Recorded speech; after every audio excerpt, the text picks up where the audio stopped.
اهلا بيكم النهارده في فيديو جديد ان شاء الله يعجبكم. الفيديو النهارده هيبقى عباره عن ايه بقى؟ نعرفكم شويه حاجات كده في الكونتنت ريورد، ازاي الفيديو بتاعك بيتقبل وازاي الفيديو بتاعك يفايرال في العموم، كل الحاجات دي. فقبل ما نبدا احب اعرفكم بيا، انا احمد عمرو المعروف بالماجيكو.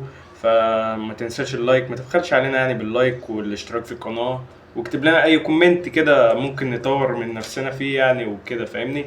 فقبل ما نبدا، ايه اللي انا بقوله ده؟ فيلا بينا نبدأ الفيديو بتاعنا من غير الكلام كتير بقى والشغل الرغي ده. ويلا بينا يلا انت هتعرف لوحدك. يلا. قبل اي حاجة طبعا هنروح للكونتنت ريورد، هنبحث عنه على جوجل كده، هنكتب كده يعني انت فاهمني. اهي اول واحد، هتروح لاول واحدة دي على طول.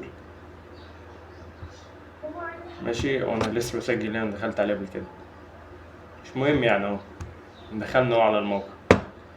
ركز معايا في الخطوات دي، ولو شفت الفيديو الكامل كان الحلقة اللي قبل دي، فخش اعمل لنا لايكات برضو كده واشتراك في القناة.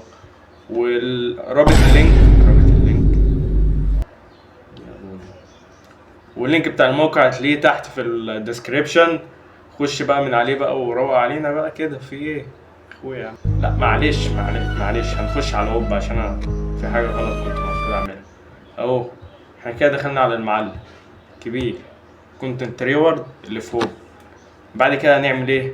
السبمشن. هنشوف الفيديوهات اللي عندنا وهي ليه اتلغت اصلا في العموم وما اتقبلتش وكل الحاجات دي.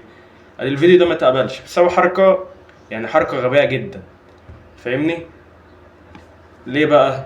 عشان انا كنت حاطط مشهد فيه اللي هو معمول بالاي اي، كنت حاطط المشهد اللي هو بتاع، كنت بفهم فيه اليو جي سي والكليبنج والحاجات دي.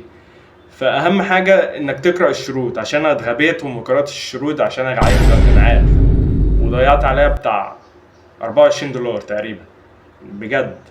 فما تغلطش الغلطة دي، واهم حاجة تقرأ الشروط. فممنوع تستخدم اي اي في اي فيديو من اللي انت بتعمله، وده اللي انا اكتشفته يعني بعدين. وممنوع برضو تعمل كواليتي اللي هي تحت 1080، ما مش تنفع، لازم من اول 1080 لحد ال 4K، فاهمني؟ فهي بتمشي كده. تعال نشوف الفيديو التاني بقى ما اتقبلش ليه. الفيديو التاني انا كنت ماسحه عامه، احنا ندوس على الريجكت دي. ماشي، والفيديو ده بقى ما اتقبلش ليه بقى يا معلم؟ بيقول لك ما فيهوش سي تي اي. ويعني ايه سي تي اي؟ هفهمك. السي تي اي باختصار هي مثلا انك تشجع المشاهدين ان هم يخشوا على اللينك بتاعك او اللينك بتاع الموقع في العموم. يعني مثلا لو لسه ما اشتركتش في القناه، انزل اشترك في القناه في بدايه الفيديو يعني، فاهمني؟ مش عارف هي واصله ولا لا، بس تحط مثلا كابشن هنا كده، وتكتب مثلا اللينك في البايو، خش من اللينك اللي في البايو. انت عارف انت الحاجات دي طبعا، بتشوف ناس بتعمل كده، دي اسمها سي تي اي في العموم. والهوك اللي هي اول 5 ثواني من الفيديو. بمعنى مثلا انا دخلت الفيديو، عاملين ايه؟ يا رب تكونوا بخير وازيكم ده كده الفيديو بتاعك يعني. مش الفيديو بتاعك مش هيفايرال، يعني المشاهد هيزهق. لو دخلت كده بقى، هلا والله بيكم، عاملين ايه النهارده في فيديو جديد ان شاء الله يعجبكم. فيديو النهارده بيتكلم عن ايه بقى؟ يعني فاهمني، الدخله حماسيه مش عارف انا بقول ايه. الفيديو التالت بقى ما اتقبلش ليه؟ عشان ما جابش المينيمم فيو، يعني ما عداش ال1000 اصلا ده عامه. يعني دي الفيديوهات دي من اول ما بدات ما عداش ال1000. وده بقى المعلم ده ما اتقبلش ليه بقى؟ عشان ما فيش برضه السي تي اي، عشان انا كنت غبي. ايوه كنت غبي عادي يعني، كلها عادي. وكلها كده تقريبا معظمها سي تي اي، يعني الحوار كله معظمه بتاع السي. وهنا بقى المعلم، ما عملتش هاشتاج عشان قلت لكم انا غبي، وما عملتش السي تي اي عامه، وما حطيتش اللينك. انت فاهمني؟ ضيعت عليها ارباح كام انت متخيل؟ فانت يغلطش الغلطه دي. لو انت تعبت في الفيديوهات تعبك كله هيروح. فركز شويه وما تستعجلش، فاهمني يعني؟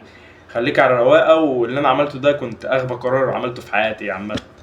ايه اللي انا بقوله؟ يعني ايه اغبى قرار في حياتي؟ وهنا بقى ما عملتش منشن للكونتنت ريور. شفت اللفه؟ منشن للكونتنت ريورد في العموم عشان الفيديو بتاعك يتقبل في الحمله. ركز شويه، لازم تعمل منشن. يبقى كده بقى تعمل ايه؟ تهتم بالجوده، الكواليتي. ماشي، بعد كده تهتم بالكابشن عشان الهاشتاج والحاجات دي كله. لازم تحط هاشتاج الكونتنت ريورد والوب الاتنين مع بعض. وبعد كده تهتم بيه، اللهم صل على النبي، بالسي تي اي والهوك. الهوك عشان الفيديو بتاعك يفايرال. طب وازاي الفيديو هيفايرال؟ لازم تهتم في الايديت بتاعك بالكابشن. الكابشن لازم يكون احترافي، والهوك اول 5 ثواني من الفيديو لازم يكونوا بيولعوا فوق. يعني بيولعوا فوق، فاهمني؟ بس كده، دي الحاجات المهمة اللي كنت عايز اقول لكم عليها. شكرا ليكم، وما تنسوش اللايك، وخش على اللينك اللي في الوصف تحت، خش سجله على الموقع. الموقع سهل جدا جدا جدا، وهتقدر تطلع منه ارباح مهولة. ودي الارباح اللي انا كنت بطلعها في اسبوع تقريبا، يعني انت فاهمني. بس كده، السلام.